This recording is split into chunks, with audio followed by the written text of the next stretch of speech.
आज हम आपको सुनाएंगे एक रहस्यमयी कहानी जिसका नाम है अनंतमणि का रहस्य। और ऐसी कहानी आपने आज से ना पहले कभी सुनी होगी ना कहीं देखी होगी। और ऐसी ही कहानियाँ सुनने के लिए मेरे चैनल को लाइक एवं सब्सक्राइब करें एवं वीडियो में एंड तक बने रहें और कहानी का आनंद लें। तो चलिए हम चलते हैं अपनी कहानी की ओर। कहानी हमारी शुरू होती है। यह एक पौराणिक कथा है। बहुत समय पहले की बात है, जब धरती पर देवताओं और असुरों का संतुलन बना हुआ था। हिमालय की गहराइयों में एक ऐसा स्थान था जिसके बारे में बहुत कम लोग जानते हैं। इसे मायापुरी कहा जाता था। यह स्थान ना तो पूरी तरह मनुष्यों के लिए था और ना ही देवताओं के लिए।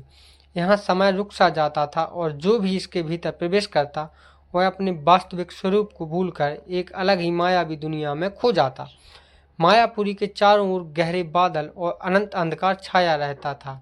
कहते हैं कि वहां पर प्रवेश करने वाला व्यक्ति या तो महान ज्ञान प्राप्त करता या फिर हमेशा के लिए भटक जाता। यही कारण था कि देवता भी उस जगह से दूर रहते। लेकिन एक समय ऐसा आया जब ब्रह्मांड में संतुलन बिगड़ने लगा। धरती पर अधम बढ़ रहा था। ऋषि मुनि तपस्या करते परंतु उनकी साधना बार बार असुरों द्वारा भंग की जाती। देवताओं ने इंद्र से उपाय पूछा, परंतु इंद्र भी चिंतित थे क्योंकि स्वर्ग पर भी लगातार आक्रमण हो रहे थे। इसी बीच नारद मुनि ने देव सभा में कहा, हे देवगण, इसका समाधान केवल मायापुरी में छिपा हुआ है। वहाँ एक अद्भुत रत्न है जिसे अनंत मणि कहा जाता है। यह मणि ब्रह्मांड के संतुलन को बनाए रखती है।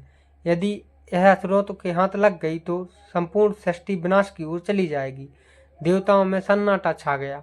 अनंत मणि का नाम सुनकर सभी विचलित हो उठे। कोई भी उस स्थान पर जाने का साहस नहीं करता था।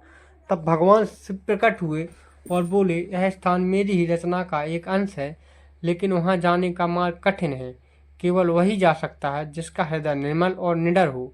इस कार्य के लिए एक दिव्य योद्धा की आवश्यकता थी।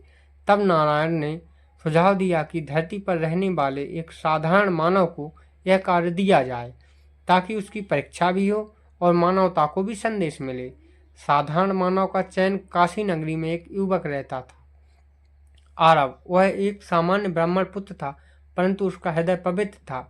वह रोज गंगा किनारे बैठकर ध्यान करता और मन ही मन भगवान शिव का जाप करता। उसके भीतर न लोभ था न क्रोध।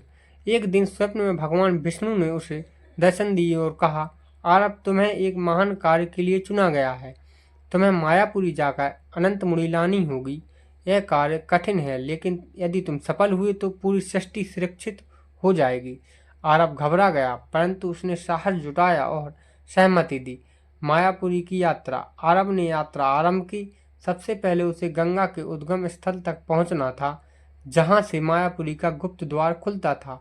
रास्ते में उसे अनेक बाधाओं का सामना करना पड़ा। पहली बाधा, एक विशाल अजगर जो रास्ता रोक कर बैठा था। कहा जाता था कि यह अजगर पापियों को निगल जाता है, परंतु जब आरव ने शांत स्वर में मंत्र उच्चारण किया तो अजगर स्वयं रास्ता छोड़कर चला गया। दूसरी बाधा, एक मायावी जंगल जहां हर दिशा समान लगती थी। मनुष्य उसमें भटककर पागल हो जाता, परंतु आरव ने ध्यान करके उत्तर दिशा पहचानी और बाहर निकल गया। तीसरी बाधा, एक नदी जिसकी लहरें अग्नि की तरह जलाती थीं। केवल निष्काम व्यक्ति ही उसे पार कर सकता था। आरव ने अपनी कमीज उतारकर गंगा जल में भिगोई और उसी से शरीर ढककर नदी पार की। आखिरकार वह मायापुरी के द्वार तक पहुंचा। वहां एक वृद्ध साधु ने उसे रोका और कहा, बेटा, यह स्थान सामान्य नहीं। अंदर प्रवेश करने के बाद तुम्हें अपने ही मन के दानवों से युद्ध करना होगा। क्या तुम तैयार हो? आरव ने प्रणाम किया और दृढ़ स्वर में कहा, यदि यह सृष्टि की रक्षा के लिए आवश्यक है तो मैं हर परीक्षा के लिए तैयार हूँ। मायापुरी का रहस्य। जैसे ही वह मायापुरी में प्रवेश करता है, उसके चारों ओर अद्भुत दृश्य प्रकट होते हैं। आकाश में चमकते सितारे, झिलमिलाते महल और हर वो दिव्य संगीत। लेकिन जल्द ही वह रूपांतरित होकर भयावह हो जाता है। काले धुंध, अजीब आवाजें और भूत प्रेत जैसी आकृतियां। वास्तव में यह सब उसके मन की परछाइयां थीं। लोभ की परछाई ने उसे सोने चांदी के पहाड़ दिखाए। क्रोध की परछाई ने उसे शत्रुओं से लड़ते दिखाया। अहंकार की परछाई ने उसे स्वयं को देवताओं से भी बड़ा सिद्ध किया। लेकिन आरव ने अपनी आंखें बंद कर लीं और भगवान शिव का नाम जपने लगा। धीरे धीरे सभी परछाइयां विलीन हो गईं। अनंतमणि की प्राप्ति।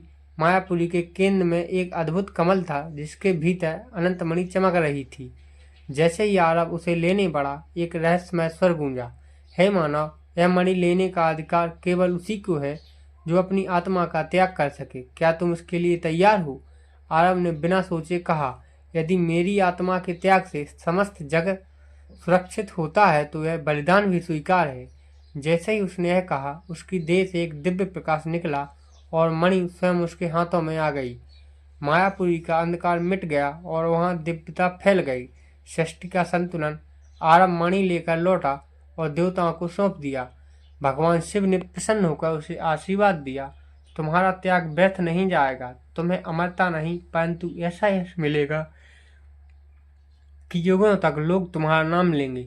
अनंतमणि को ब्रह्मा के संरक्षण में रखा गया और एक बार फिर सृष्टि का संतुलन लौट आया। रहस्य का रहस्य ही रहना, लेकिन आज भी मायापुरी का स्थान रहस्य बना हुआ है। कहते हैं कि केवल शुद्ध आत्मा ही वहां पहुंच सकती हैं। आरव का नाम भले ही इतिहास की किताबों में न दर्ज हो, परंतु उनकी कथा उन ऋषियों के मुख से जीवित रही जिन्होंने उसे मायापुरी से लौटते देखा था। शायद यही कारण है कि जब भी धर्म और अधर्म का संतुलन बिगड़ता है तो कोई न कोई साधारण मनुष्य ही महान कार्य के लिए आगे आता है। तो आप लोग बताएं कमेंट बॉक्स में कि आपको हमारी कहानी कैसी लगी। और चलिए मिलते हैं अगली